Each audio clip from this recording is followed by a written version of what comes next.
बिस्मिल्लाहिर्रहमानिर्रहीम। अस्सलामुअलैकुम स्टूडेंट्स, हम बात कर रहे थे ऑस्मो रेगुलेशन के हवाले से। आज हम बात करेंगे ऑस्मो रेगुलेशन इन आज का जो हमारा टॉपिक है उसका जो टाइटल है वो है osmo regulation of animals in different environments. osmoregulation of animals in different environments कि मुख्तलिफ environments में ज़ाहिरी सी बात है different animals जो हैं वो different habitats में रहते हैं, different environments में पाए जाते हैं। तो इस टॉपिक में हमने ये देखना है कि different animals जो different environments में पाए जाते हैं, डिफरेंट एनवायरनमेंट्स में वो एनिमल्स अपनी बॉडी में वाटर और साल्ट्स की मिकदार को जो है वो कैसे जो है वो मेंटेन रखते हैं। अब एनवायरनमेंट्स की अगर हम बात करें तो तीन टाइप के जो हैं वो एनवायरनमेंट्स होते हैं। मैरीन एनवायरनमेंट है, ऐसा एनवायरनमेंट जिसमें साल्ट की मिकदार जो है वो ज़्यादा होती है और वाटर की मिकदार जो है वो कम होती है। नंबर टू जो environment that is fresh water environment, ऐसा वाटर जिसमें साल्ट की मिकदार कम होती है और वाटर की मिकदार जो है वो ज़्यादा होती है। और तीसरा जो एनवायरनमेंट है that is known as terrestrial environment, land environment भी आप इसको कह सकते हैं। ज़मीन पर जो एनिमल्स पाए जाते हैं उन्हें टेरेस्ट्रियल एनवायरनमेंट जो है वो कहलाते हैं। अब टेरेस्ट्रियल एनवायरनमेंट जो है वो कहलाते हैं। अब तो इन तीन डिफरेंट एनवायरनमेंट्स में जो एनिमल्स पाए जाते हैं वो कैसे जो है वो अपनी बॉडी में वाटर और साल्ट्स को मेंटेन करेंगे, उसको हम जो है वो इस टॉपिक में डिस्कस करेंगे। तो आज का जो हमारा टॉपिक है वो है मैरीन एनवायरनमेंट में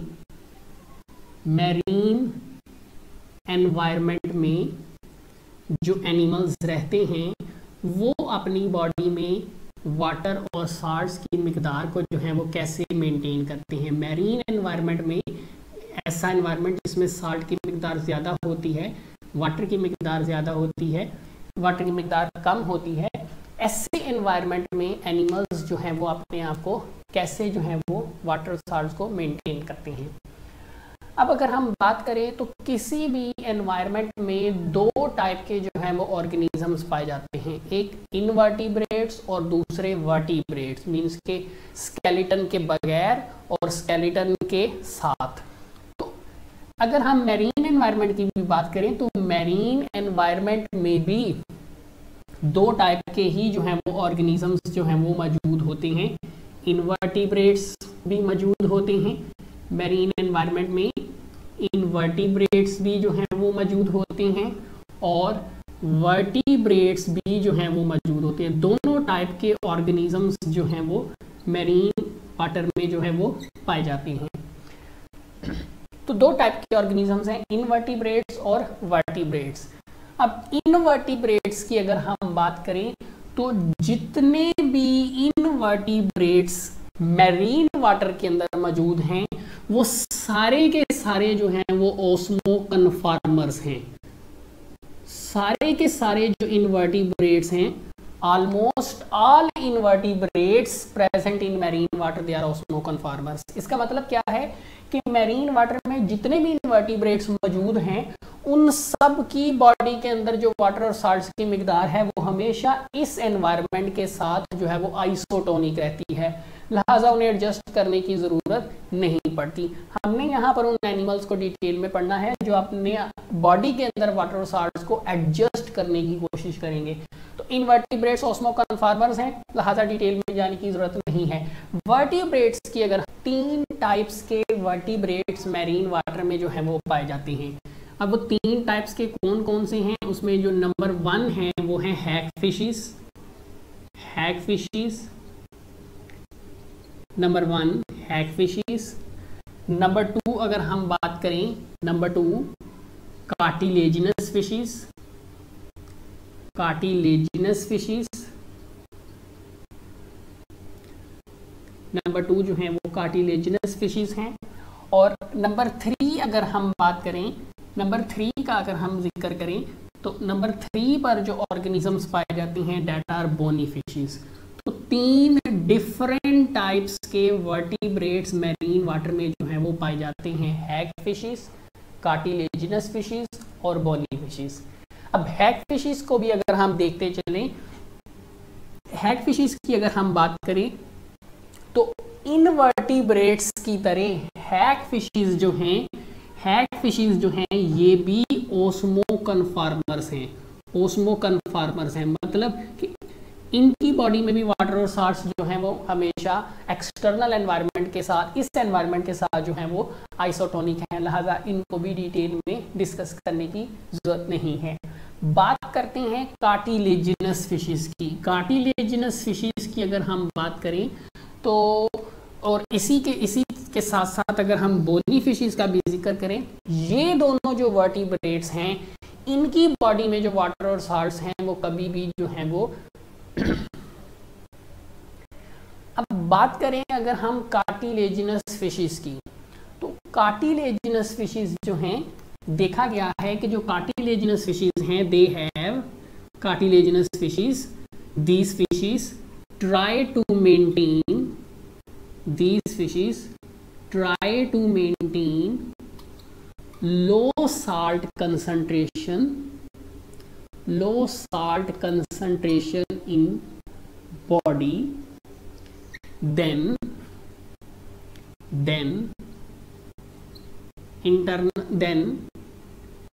external environment,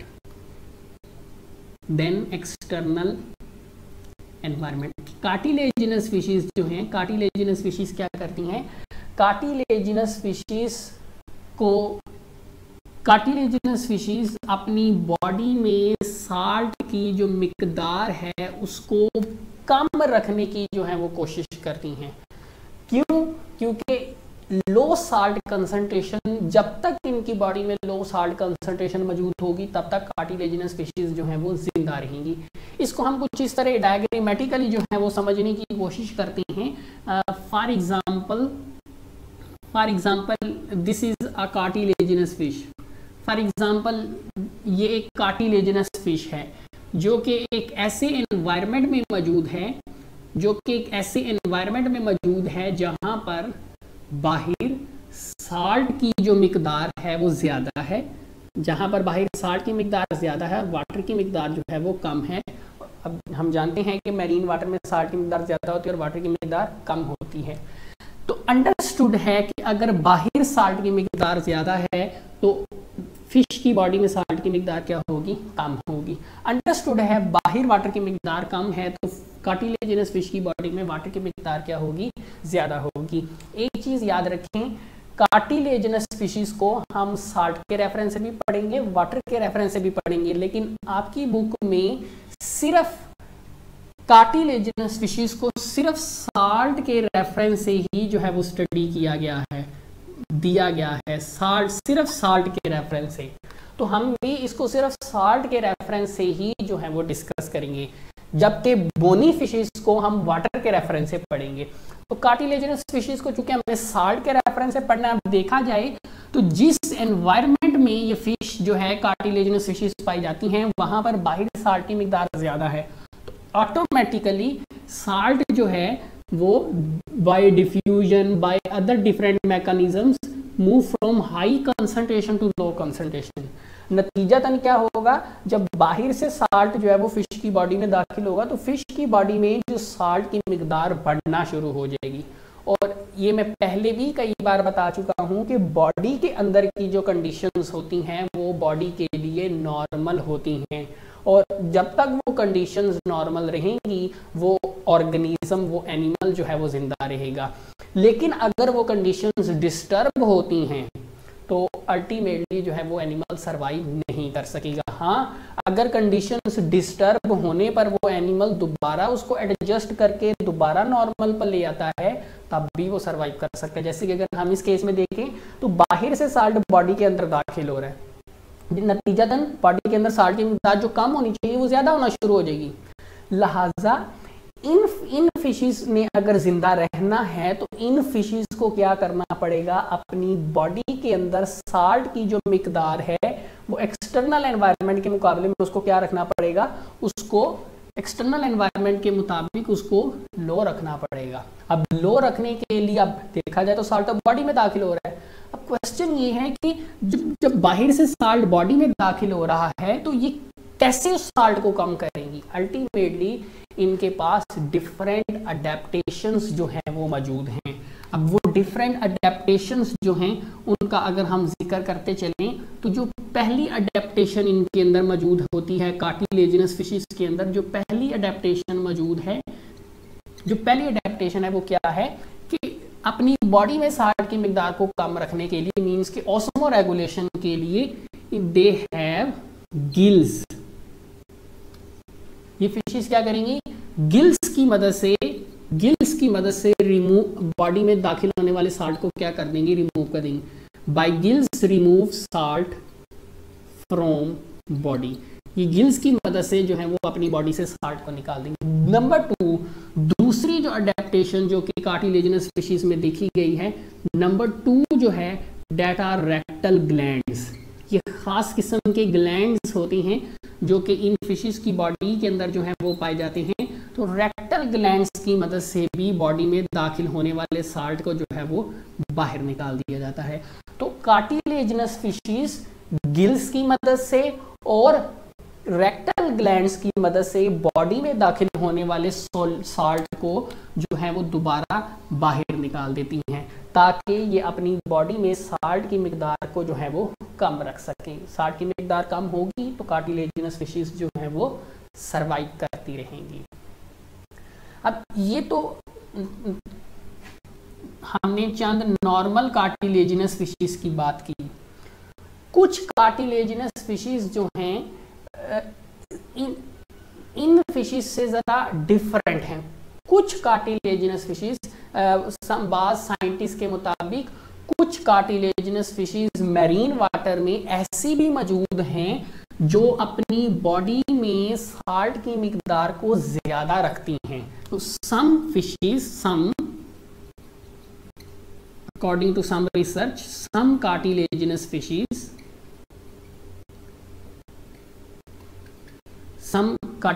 fishes have tried to maintain salt at high concentration, लेकिन कुछ कार्टिलेज, ये जरा डिफरेंट टाइप्स की, इनको हम एक्सेप्शनल कार्टिलेजिनस फिशेस जो हैं वो कह सकते हैं। एक्सेप्शनल, ये एक्सेप्शनल जरा डिफरेंट टाइप की जो है वो कार्टिलेजिनस फिशेस हैं जो कि अपनी बॉडी में साल्ट की मिकदार को ज्यादा रखती हैं। क्यों रखती हैं? अब क्वेश्चन तो ये पैदा होता है अगर कार्टिलेजिनस फिशेस में साल्ट की मिकदार ज्यादा हो जाएगी तो ये सर्वाइव नहीं कर सकेंगी। अभी हमने कहा कि ये एक एक्सेप्शनल केस है। कुछ कार्टिलेजिनस फिशेस ऐसी हैं जिनकी बॉडी जो है वो कुछ इस तरह से जो है डिजाइंड है, उनकी बॉडी में मैकेनिज्म ही कुछ इस तरह का है कि अगर बॉडी में साल्ट कंसंट्रेशन ज्यादा होगी तो वो सरवाइव करेंगी। तो ऐसी फिशेस जो हैं वो अब साल्ट, अब बॉडी में तो साल्ट कम होता है, अब साल्ट ज्यादा कैसे करेंगी, ये बॉडी में एक वेस्ट मटेरियल जो है यूरिया, उसको क्या करेंगे अपनी बॉडी के अंदर स्टोर करना शुरू कर देंगे। यूरिया जो कि एक मेटाबॉलिक वेस्ट है जो कि बॉडी में बनते ही निकाल दिया जाता है, लेकिन ये फिशेस क्या करेंगी, बॉडी में साल्ट कंसंट्रेशन जो है उसको ज्यादा रखने के लिए ये यूरिया को अपनी बॉडी में स्टोर करना शुरू कर देंगी। अब क्वेश्चन ये है कि यूरिया जो कि फौरन बॉडी में बनने के फौरन बाद बाहर निकाल दिया जाता है, क्यों? क्योंकि बॉडी के लिए खतरनाक है, it is a very dangerous material for the body. तो क्वेश्चन ये पैदा होता है जब ये फिशेस अपनी बॉडी, एक्सेप्शनल कार्टिलेजिनस फिशेस अपनी बॉडी में हाई साल्ट कंसंट्रेशन के लिए जब यूरिया को स्टोर करेंगी तो क्या यूरिया इनके लिए खतरनाक नहीं होगा? नहीं होगा। क्यों नहीं होगा? क्योंकि ये फिशेस यूरिया के असर से अपनी बॉडी को बचाने के लिए ये अपनी बॉडी के अंदर, ये फिशेस जो हैं ये अपनी बॉडी के अंदर एक केमिकल जो है वो प्रोड्यूस करती हैं that chemical is known as trimethylamine oxide, TMO। ये एक बॉडी के अंदर केमिकल प्रोड्यूस करती हैं फिशेस जिसे हम ट्राईमिथाइलामाइन ऑक्साइड कहते हैं। ट्राईमिथाइलामाइन ऑक्साइड की वजह से यूरिया जो है उसका खतरनाक असर जो है वो बॉडी पर नहीं होता और यूं ये फिशेस जो है वो अपनी बॉडी में हाई साल्ट कंसंट्रेशन जो है उसको बरकरार रखती हैं। अब आते हैं हम बोनी फिशेस की। अब बोनी फिशेस के बारे में ये कहा जाता है, बोनी फिशेस कि इनके बारे में ये कहा जाता है कि ये जो हैं दे आर डिसेंडेंट्स ऑफ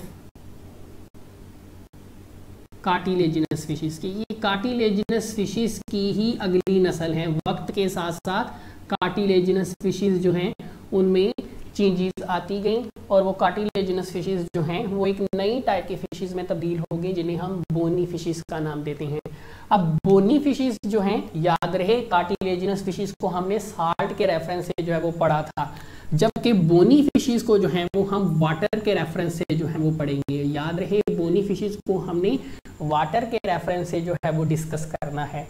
अब इस हवाले से भी अगर हम बात करें तो डायग्रामेटिकली इस चीज़ को देख लेते हैं।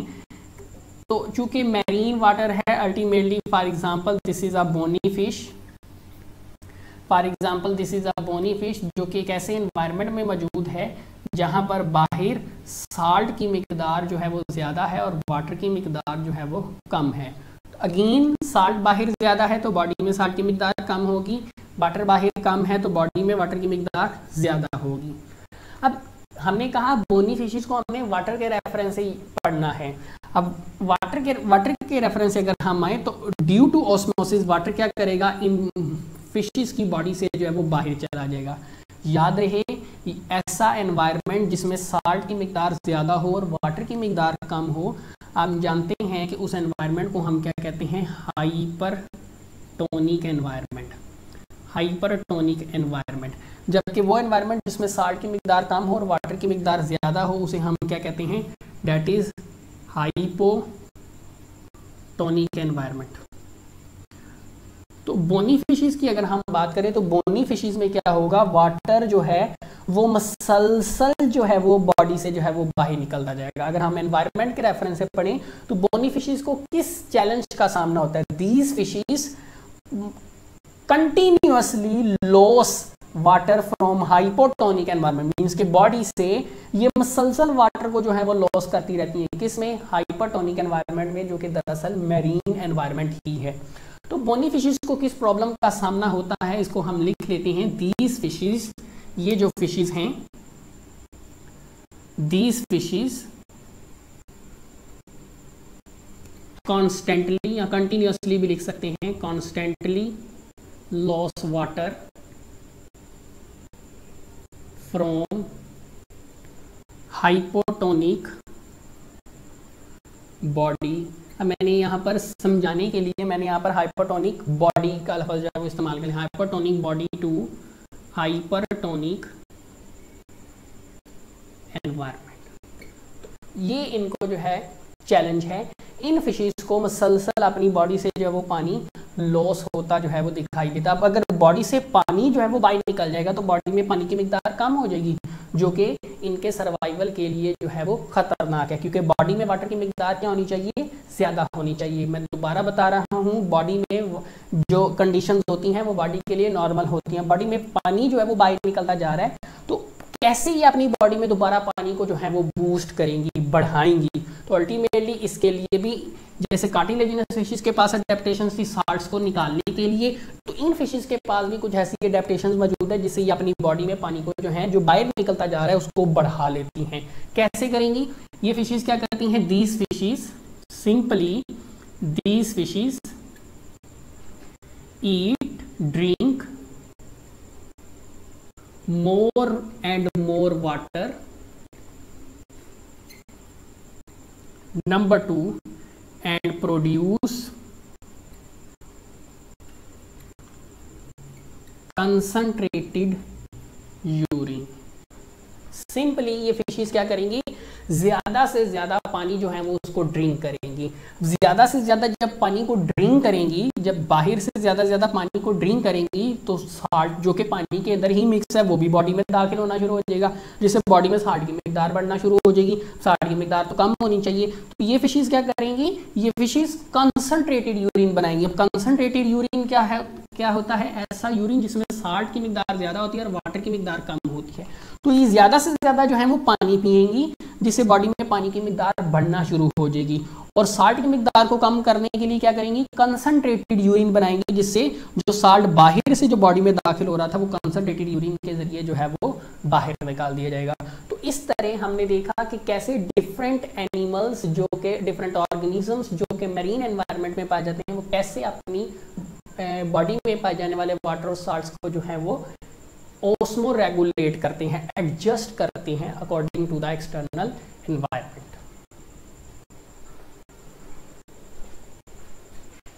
पढ़ रहे थे osmoregulation in marine environment के मैरीन एनवायरनमेंट में जो एनिमल्स पाए जाते हैं वो ओस्मो रेगुलेशन कैसे करते हैं। ये क्वेश्चन जो है वो लॉन्ग क्वेश्चन के तौर पर जो है वो पूछा जाता है। इसमें शॉर्ट क्वेश्चन और MCQs जो है वो अमूमन बोर्ड में नहीं आता, लेकिन लॉन्ग क्वेश्चन जो है वो अक्सर पूछा जाता है। अब हमने लॉन्ग क्वेश्चन को किस तरह अटैम्प्ट करना है, तो चूँकि क्वेश्चन नंबर 1 है तो यहाँ पर हम 1 ही जो है वो मेंशन करेंगे। उसके बाद हम यहाँ पर पूरा क्वेश्चन लिखने की बजाय हम जस्ट टॉपिक नेम मेंशन करेंगे, that is osmo regulation in marine environment. कि मैरीन एनवायरनमेंट में जो ऑर्गेनिजम्स पाए जाते हैं उनमें ओस्मो रेगुलेशन जो है वो कैसे होती है। तो हम टॉपिक नेम मेंशन करने के बाद हमने सबसे पहले यहाँ पे लिखना है कि इन मैरीन एनवायरनमेंट जो है उसमें 2 टाइप के in marine environment 2 types of organisms are present. मैं शॉर्ट फॉर्म में लिख रहा हूँ कुछ वर्ड्स को, आपने उसको कंप्लीट ही लिखना है। मैरीन एनवायरनमेंट में 2 टाइप के ऑर्गेनिजम्स जो हैं वो पाए जाते हैं। नंबर 1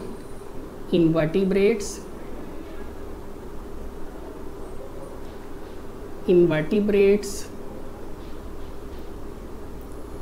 और नंबर 2 जो है वो वर्टिब्रेट्स।